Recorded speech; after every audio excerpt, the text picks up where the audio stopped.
જો યોગ દિવસ છે એ ખૂબ જ મહત્ત્વનો દિવસ છે, એટલા માટે થઈને કે યોગ એ ભારતીય સંસ્કૃતિની અંદર એક જીવન જીવવાની પદ્ધતિ છે. વ્યક્તિ ચારિત્રવાન બને અને સમાજને ઉપયોગી બને એવા સંસ્કાર નિર્માણ કરવા માટેનો યોગ છે. આજે જે અહીંયા કાર્યક્રમ છે એની અંદર યોગના 8 પ્રકાર હોય છે. એ 8 પ્રકારમાંથી ફક્ત 2 જ પ્રકાર છે એનું આજે નિરૂપણ કરવામાં આવેલ હતું. આજે જે થયું એ આસન અને પ્રાણાયામ 2 જ વસ્તુ થયું. યોગની શરૂઆત થાય છે કે યોગમાં પહેલો પ્રકાર છે એ યમ છે. યમ એના 5 ભાગ છે. યમની અંદર સત્ય, અહિંસા, અસ્તેય, અપરિગ્રહ અને બ્રહ્મચર્ય 5 વસ્તુ હોય છે. માણસે દરેકના જીવનની અંદર સત્ય બોલવું જોઈએ, સાચું કામ કરવું જોઈએ. અહિંસા એટલે હિંસક મનોવૃત્તિનો નાશ કરવો જોઈએ. અસ્તેય એટલે બીજા કોઈની ચીજ વસ્તુ લેવાની મનોવૃત્તિ ન રાખવી જોઈએ. અપરિગ્રહ એટલે તમારા જીવનમાં જેટલી ચીજ વસ્તુઓ અને જેટલા ધનની જરૂરત હોય એટલું જ રાખવું જોઈએ. એનાથી વધારે સમાજને સમર્પિત કરવું જોઈએ. અને બાકીનું રીતે જે કે ઇન્દ્રિયો ઉપર કાબૂ રાખવો જોઈએ. બ્રહ્મચર્ય એટલે ઇન્દ્રિયો ઉપર કાબૂ રાખવો જોઈએ. આ પહેલી વાત છે એ યમમાં આવે. યમ પછી નિયમ આવે. નિયમની અંદર પણ 5 વસ્તુ છે. પહેલી વાત છે એ શૌચ.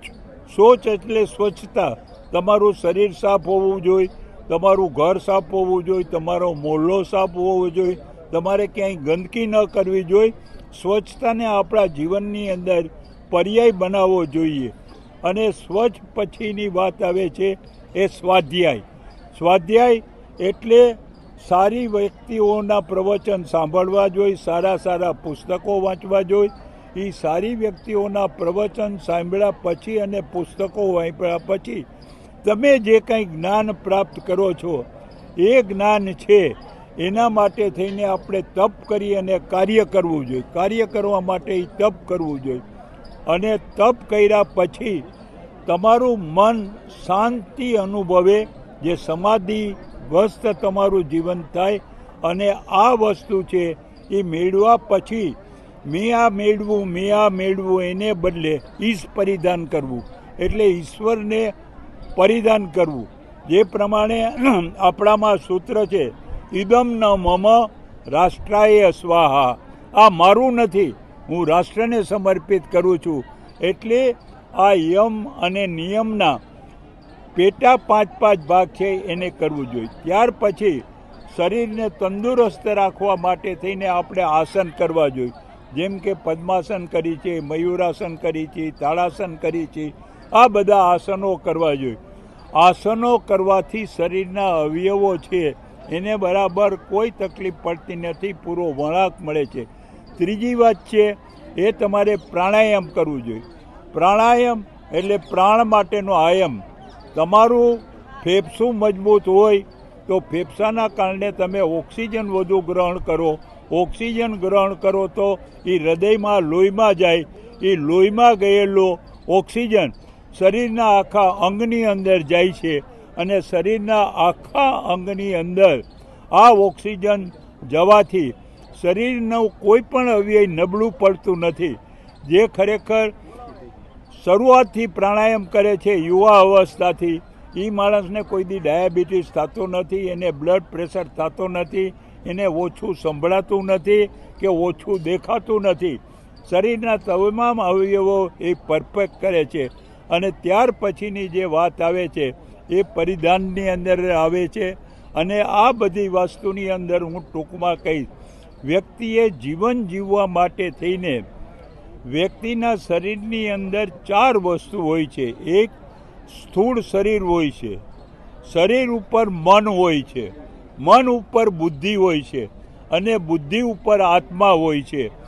વ્યક્તિના શરીરની અંદર જે કોઈ કૃત્ય કરે તો એનું મન એમ થાય કે હું આ કરું કે ન કરું, આ ફલાણાના હું કરપ્શનના પૈસા લઈ લઉં કે ન લઈ લઉં. તો લીએ કે ગામ આખું લે છે, આપણે લઈ લ્યો ને એની બુદ્ધિ એમ કહે તો એ પૈસા લઈ લઈએ, પરંતુ એનો આત્મા છે ને, દરેક વ્યક્તિનો આત્મા કોઈ દિવસ ખોટું કર્મ કરવાનું કહેતો નથી. આત્મા જે કહે એ જ આપણે કરવું જોઈએ. આપણે કહીએ કે તમારા આત્માનો અવાજ શું છે, એ આત્માનો અવાજ આપણે આપણા જીવનની અંદર ઉતારવો જોઈએ. આ રીતે યોગ એ જીવનની શ્રેષ્ઠ પદ્ધતિ છે. અને આ 8 પ્રકારની જે ક્રિયા યોગની છે એ જે માણસ પ્રાપ્ત કરે એને યોગી પુરુષ કહેવાય છે. હિન્દુસ્તાનનો દરેક વ્યક્તિ ચારિત્રવાન બને, સમાજલક્ષી બને, સમાજને ઉપયોગી બને અને યોગી તરીકે જીવન અર્પણ કરી અને રાષ્ટ્રની સેવા કરે, એના માટેનો આ શ્રેષ્ઠ કાર્યક્રમ છે. એના માટે થઈને આ વિશ્વએ પણ આ કાર્યક્રમને અપનાવેલો છે અને એનો આજનો જે શુભ દિવસ છે એ આજથી આપણા જીવનની અંદર યોગી થવા માટેની પદ્ધતિની શરૂઆત કરવાની છે. આપણે સૌને શુભેચ્છા પાઠવીએ કે દરેક વ્યક્તિ યોગી બને. આભાર. ભારત માતા કી જય. વંદે માતરમ. મેં એટલા માટે કહું છું, દરેકનું શરીર હોય ને મન હોય, મન તમારું છે ને જેને કંઈ ચંચળ કહેવાય કે મન મારે તમારી આરે તમે મારી વસ્તુ લીધી તો લાવને આને 2 ફડાકા મારું, એવી રીતે થતું હોય. પણ તમારી બુદ્ધિ કે ના નથી મારવો, જવા દે ને, બીજા કે ઠોકી દે ને. એ જે મન અને બુદ્ધિ વચ્ચેનો દ્વંદ્વ હોય ને, એ દ્વંદ્વને તમારો આત્મા શું કહે છે એ છે કે કાંઈ વાંધો નહીં, જવા દો, આપણે નથી કરવું. જે માણસ કહે છે ને કે કોઈ માણસ આપણને ગાળ આપે તો ગાળ આપવાવાળાને આપણું મન ઉગ્ર થઈ જાય તો આપણી બુદ્ધિ એમ કે લાવ આને મારું. પછી તમારો આત્મા એમ કે હવે ઝઘડો કરવાથી શું ફાયદો.